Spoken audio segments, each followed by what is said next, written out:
राही मासूम रजा जी के बहुचर्चित उपन्यास आधा गांव के पिछले एपिसोड में हमने इसके इंट्रोडक्शन को कंप्लीट किया था, जिसके तहत हमने जाना कि उपन्यास जो है वो 1947 को ध्यान में रखकर लिखा गया है। उस समय सांप्रदायिक राजनीति किस तरह हिंदू मुसलमानों के आपसी संबंधों को खराब करती है, उसमें खटास पैदा करती है। साथ ही साथ भारत विभाजन के समय मुसलमानों की क्या स्थिति थी, शिया मुसलमानों को लेकर शायद ये सबसे पहला उपन्यास है जिसमें उनके पूरे जीवन को यथार्थ के तौर पर प्रस्तुत किया गया है। उनके बात व्यवहार, खान पान, बोली, रहन सहन के साथ साथ उनके अनैतिक संबंधों की भी खुलकर इस उपन्यास में चर्चा की गई है। तो कमेंट सेक्शन में मैं आप लोगों से इस मैच्योरिटी की उम्मीद करूंगी कि इस उपन्यास के दौरान कमेंट करते वक्त हिंदू मुसलमान का जामा पहनकर कमेंट ना करें। आज से हम इसका सिलसिलेवार पाठन शुरू करेंगे, तो चलिए मेरे साथ। जय भीम, मैं शालिनी और आप देख रहे हैं अंबेडकर नामा। पहला टॉपिक, ऊँघता शहर। गाजीपुर के पुराने किले में अब स्कूल है, जहां गंगा की लहरों की आवाज तो आती है, लेकिन इतिहास के गुनगुनाने या ठंडी सांसें लेने की आवाज नहीं आती। किले की दीवारों पर अब कोई पहरेदार नहीं घूमता, न ही उस तरफ कोई विद्यार्थी ही आता है जो डूबते हुए सूरज की रोशनी में चमचमाती हुई गंगा से कुछ कहे या सुने। गदले पानी की इस महान धारा को न जाने कितनी कहानियां याद होंगी, परंतु माएँ तो जिन्नों, परियों, भूतों और डाकुओं की कहानियों में ही मग्न हैं। और गंगा के किनारे न जाने कब से मेलहेते हुए इस शहर को, मेलहेते हुए मतलब पीड़ा से छटपटाते हुए इस शहर को, इसका ख्याल भी नहीं आता कि गंगा के पाठशाले में बैठकर अपने पुरखों की कहानियां सुने। यह असंभव नहीं है कि अगर अब भी इस किले की पुरानी दीवार पर कोई आ बैठे और अपनी आंखें बंद कर ले तो उस पार के गांव और मैदान और खेत घने जंगलों में बदल जाएं और तपोवन में ऋषियों की कुटियां दिखाई देने लगें, और वह देखे कि अयोध्या के 2 राजकुमार कंधे से कमाने लटकाए तपोवन के पवित्र सन्नाटे की रक्षा कर रहे हैं। लेकिन इन दीवारों पर कोई बैठता ही नहीं, क्योंकि जब इन पर बैठने की उम्र आती है तो गज भर की छातियों वाले बेरोजगारी के कोहलू में जोत दिए जाते हैं कि वे अपने सपनों का तेल निकालें और उस जहर को चुपचाप पी कर मर जाएं। लगा झूलनी का धक्का, बलम कलकत्ता चले गए। कलकत्ता की चटकलों में इस शहर के सपने सन के ताने बाने में बुनकर दिसावर भेज दिए जाते हैं, और फिर सिर्फ खाली आंखें रह जाती हैं और वीरान दिल रह जाते हैं और थके हुए बदन रह जाते हैं, जो किसी अंधेरी सी कोठरी में पड़े रहते हैं और पगडंडियों, कच्चे पक्के तालाबों, धान, जौ और मटर के खेतों को याद करते रहते हैं। कलकत्ता, कलकत्ता किसी शहर का नाम नहीं है। गाजीपुर के बेटी बेटियों के लिए यह भी विरह का एक नाम है। यह शब्द विरह की एक पूरी कहानी है, जिसमें न मालूम कितनी आंखों का काजल बहकर सूख चुका है। हर साल हजारों हजार परदेश जाने वाले मेघदूत द्वारा हजारों हजार संदेश भेजे जाते हैं। शायद इसलिए गाजीपुर में टूट कर पानी बरसता है और बरसात में नई पुरानी दीवारों, मस्जिदों और मंदिरों की छतों और स्कूलों की खिड़कियों का दरवाजों की दरार में विरह के अंखुए फूट आते हैं और जुदाई का दर्द जाग उठता है और गाने लगते हैं। बरसत में कऊ घर से ना निकसे, तुम ही अनूक विदेश जवैया। मतलब इतनी बरसात में लोग अपने घर से निकलना भी पसंद नहीं करते हैं, लेकिन तुम ही एक अनोखे हो जो विदेश जाकर ठहरे हुए हो। कलकत्ता, बंबई, कानपुर और ढाका इस शहर की हदें हैं, दूर तक फैली हुई हदें। यहाँ के रहने वाले यहाँ से जाकर भी यहीं के रहते हैं। गुब्बारे आकाश में चाहे कितनी दूर निकल जाएं, किंतु अपने केंद्र से उनका संबंध नहीं टूटता। जहाँ किसी बच्चे के हाथ में निर्बल धागे का एक सिरा होता है, इधर कुछ दिनों से ऐसा हो गया है कि बहुत से बच्चों के हाथों से यह डोर टूट गई है। ये कहानी सच पूछिए तो उन्हीं गुब्बारों की है, या शायद उन बच्चों की जिनके हाथों में मरी हुई डोर का एक सिरा है और जो अपने गुब्बारों की तलाश कर रहे हैं और जिन्हें यह नहीं मालूम कि डोर टूट जाने से उन गुब्बारों का क्या अंजाम हुआ हो। गंगा इस नगर के सिरे पर और गालों पर हाथ फेरती रहती है, जैसे कोई माँ अपने बीमार बच्चे को प्यार कर रही हो, परंतु जब इस प्यार की कोई प्रतिक्रिया नहीं होती तो गंगा बिलख बिलख कर रोने लगती है और ये शहर उसके आंसुओं में डूब जाता है। लोग कहते हैं कि बाढ़ आ गई, मुसलमान अजान देने लगते हैं, हिंदू गंगा पर चढ़ावे चढ़ाने लगते हैं। रूठी हुई गंगा मैया मान जाए, अपने प्यार की इस हतक पर गंगा झल्ला जाती है और किले की दीवार से अपना सर पटकने लगती है और उसके उजले सफेद बाल उलझकर दूर दूर तक फैल जाते हैं। हम उन्हें झाग कहते हैं। गंगा जब ये देखती है कि उसके दुख को कोई नहीं समझता तो वे अपने आंसू पोंछ डालती है। तब हम ये कहते हैं कि पानी उतर गया। मुसलमान कहता है कि आजान का वार कभी खाली नहीं जाता। हिंदू कहते हैं कि गंगा ने उनकी भेंट स्वीकार कर ली और कोई ये नहीं कहता कि माँ के आंसुओं ने जमीन को और भी उपजाऊ बना दिया है। दूर दूर तक जमीन पर नर्म पड़ी मिट्टी का एक लिहाफ सा चढ़ जाता है, परंतु गंगा भी क्या करे, डांगर बैलों में हल का बोझ उठाने की ताकत ही नहीं है। ये शहर इतिहास से बेखबर है। इसे इतनी फुर्सत ही नहीं मिलती कि कभी बरगद की ठंडी छांव में लेटकर अपने इतिहास के विषय में सोचे जो रामायण से आगे फैला हुआ है। तो बहुत खूबी से यहाँ पर राही मासूम रजा जी ने इस बात को लिखा है कि रामायण महाभारत की सच्ची झूठी काल्पनिक कहानियों को ही हम इतिहास मान बैठे हैं। उससे आगे, उससे इतर भी इतिहास है। रहा भविष्य तो उसके विषय में सोचने का इसे साहस ही नहीं है। समय के घड़े में एक पतला सा छेद है जिससे क्षण क्षण समय टपकता रहता है। ये शहर क्षण क्षण जीता है, क्षण क्षण मरता है और फिर जी उठता है। कौन जाने इसकी ये घोर तपस्या कब खत्म हो। गाजीपुर जिंदगी के काफिलों के रास्ते पर नहीं है। कभी हवा इधर से होकर गुजरती है तो काफिलों की धूल आ जाती है और ये बस्ती उस धूल को इत्र की तरह अपने कपड़ों पर और अपने बदन पर मलकर खुश हो लेती है। ये मेरा शहर है। मैं जब अपने शहर की गलियों से गुजरता हूं तब ये कंधे पर हाथ रख देता है। मेरी छोटी बड़ी कहानियों के रास्ते मुझे जगह जगह मिलता है, परंतु इसकी संपूर्ण वास्तविकता अब तक मेरे काबू में नहीं आई है। इसलिए मैं इस बार इसे फिर से देखना चाहता हूँ। यह उपन्यास वास्तव में मेरा एक सफर है। मैं गाजीपुर की तलाश में निकला हूँ, लेकिन पहले मैं अपनी गंगौली में ठहरूंगा। अगर गंगौली की हकीकत पकड़ में आ गई तो मैं गाजीपुर का एपिक लिखने का साहस करूंगा। यह उपन्यास वास्तव में उस एपिक अर्थात महाकाव्य की भूमिका है। सोचिए, 350 पन्नों का उपन्यास एक महाकाव्य की महज भूमिका है। तो सोचिए, इस जगह पर कितनी कहानियां छुपी हुई होंगी, कितना इतिहास दफन होगा, इसने अपने सीने में कितने राज छुपा रखे होंगे। छोटे से शहर गंगौली, गांव गंगौली ने।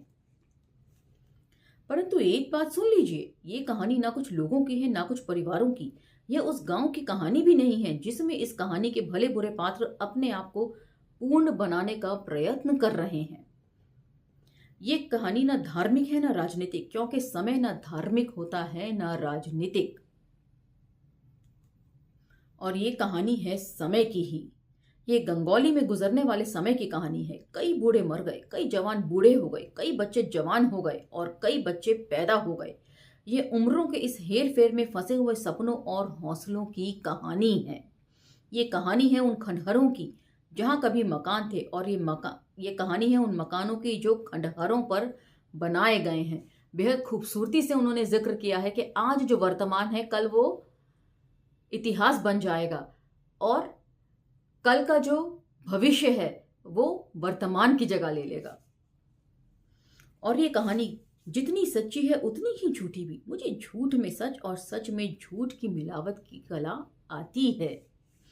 इस कहानी में जगह जगह मैं इसलिए इस्तेमाल कर रहा हूं, मैं जो है वो कोट एंड कोट में है, मैं इसलिए इस्तेमाल कर रहा हूं कि ये कहानी मुझसे दूर ना जा सके, कि मैं जब चाहूं इसे छू लूं। अपने आप को ढांढस बंधाने के लिए कि जो कहानी मैं सुना रहा हूं वह आपको और अपने आप को ये विश्वास दिलाने के लिए है कि इसी कहानी की तरह मैं खुद भी हूं। इसलिए ये आप बीती भी है और जग बीती भी। युग एक बिना जल्द के किताब की तरह एक खुले मैदान में पड़ा हुआ है। हवा की हल्की सी लहर भी इसके पन्ने उलटती पलटती रहती है। पढ़ने वाले के सामने पन्नों के फरसफ घटते बढ़ते रहते हैं। कभी ये 10 पृष्ठ आगे निकल जाता है तो कभी 10 पृष्ठ पीछे चला जाता है। इसलिए मैं प्रथम पुरुष को बेखटके प्रयोग कर रहा हूं कि मैं पन्ने स्वयं ना उलट सकें, ताकि क्रम शेष रहे और मैं ये देख सकूं कि क्या था, क्या है और क्या होने वाला है। तो यदि आप इसको कंटेम्प्रेरी पॉलिटिक्स के हिसाब से भी सोचें तो यही हो रहा है। इतिहास के पन्ने कभी भी 10 पन्ने आगे चले जाते हैं, कभी बीच में से 10 पन्ने जो हैं वो फाड़ दिए जाते हैं।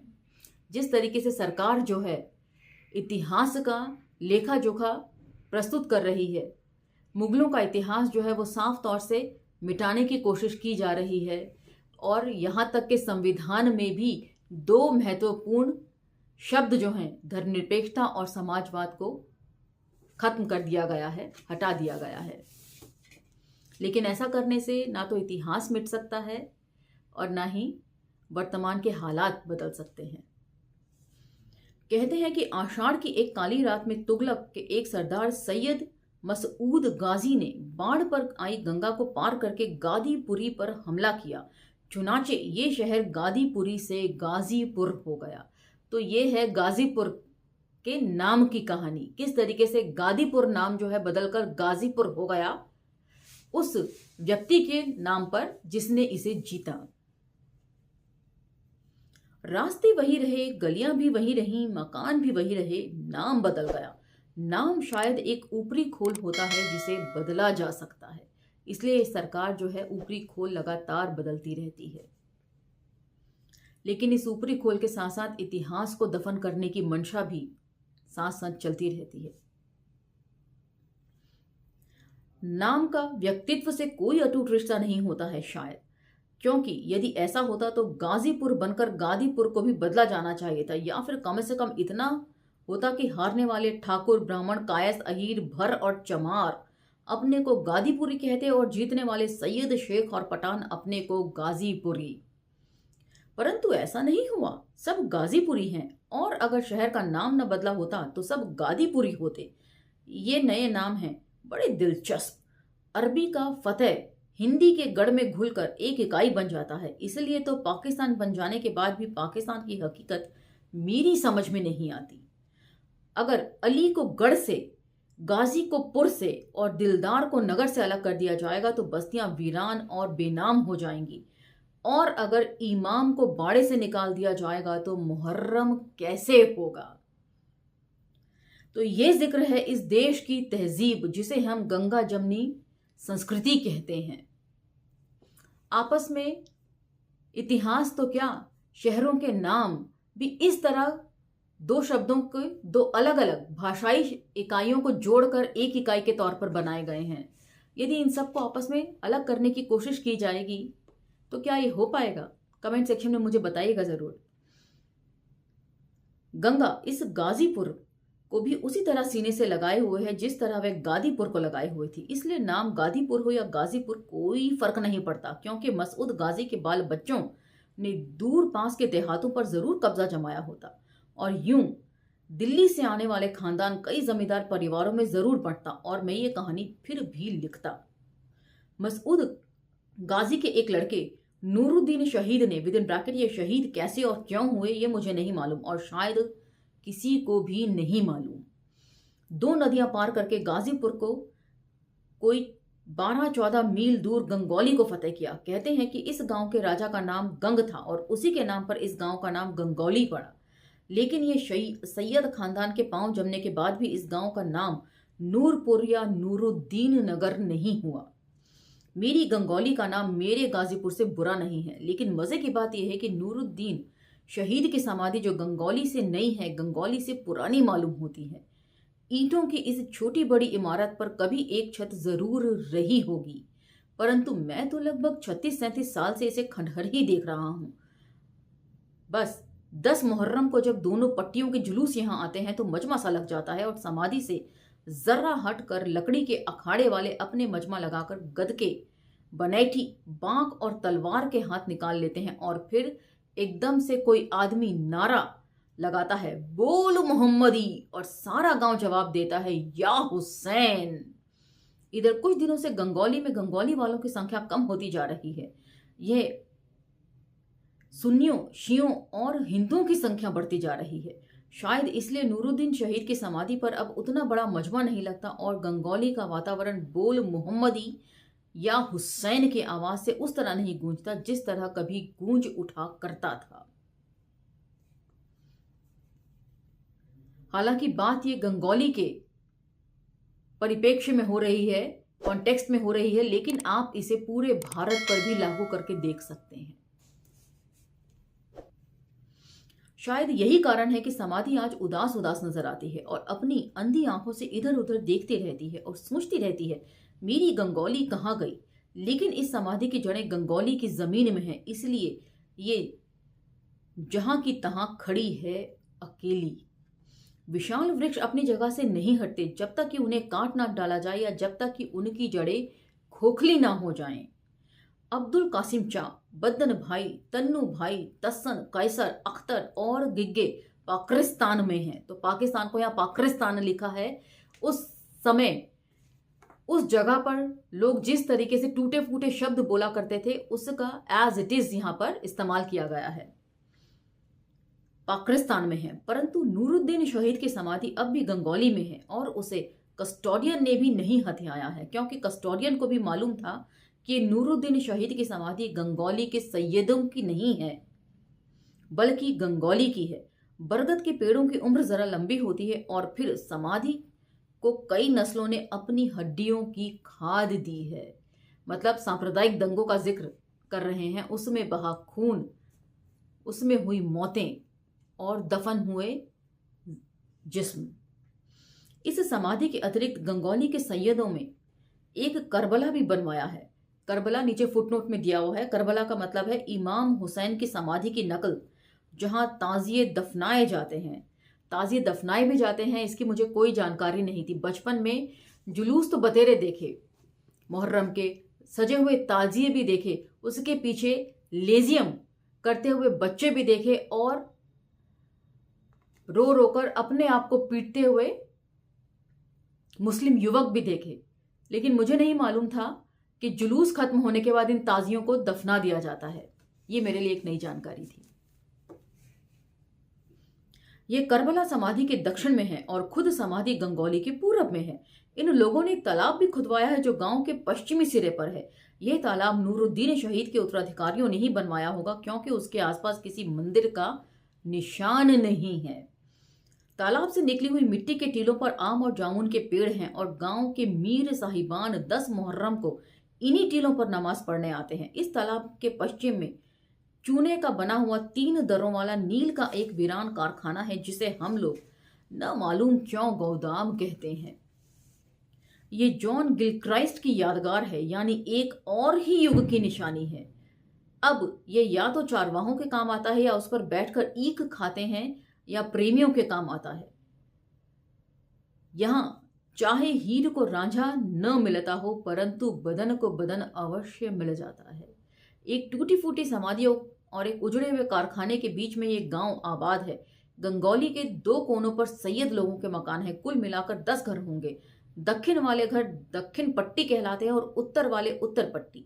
बीच में जुलाहों के घर हैं। सिब्बूदा के घर से राखियों की आबादी शुरू हो जाती है और फिर गंदी कच्ची गंगौली के बाजार में दाखिल हो जाती है और नीची दुकानों और खुजली के मारे हुए कुत्तों से दबकर गुजरती हुई नूरुद्दीन शहीद की समाधि के खुले हुए वातावरण में आकर इत्मीनान की सांसें लेती है। तो ये राखिया किस जाति के तहत आते हैं इसकी मुझे कोई नॉलेज नहीं है। यदि आपको हो तो कमेंट सेक्शन में जरूर बताइएगा। गांव के आसपास झोपड़ों के कई पुर्रे आबाद हैं। किसी में चमार रहते हैं, किसी में भर और किसी में अहीर। गंगौली में 3 बड़े दरवाजे हैं। एक उत्तर पट्टी में है और पक्कड़ तले कहलाता है। ये लकड़ी का एक बड़ा सा फाटक है। सामने ही पक्कड़ का एक पेड़ है। चौखट से उतरते ही दाहिनी तरफ कोई इमाम चौक हैं, जिनमें 9 मुहर्रम को लकड़ी के खूबसूरत ताजिए रखे जाते हैं और फिर एक बड़ा आंगन है। जमींदारों में इस बड़े आंगन का एक बड़ा सामाजिक महत्व है। बिरादरी की बारातें यहीं उतरती हैं। मरने जीने का खाना यहीं होता है। आसामियों को सजा यहीं दी जाती है।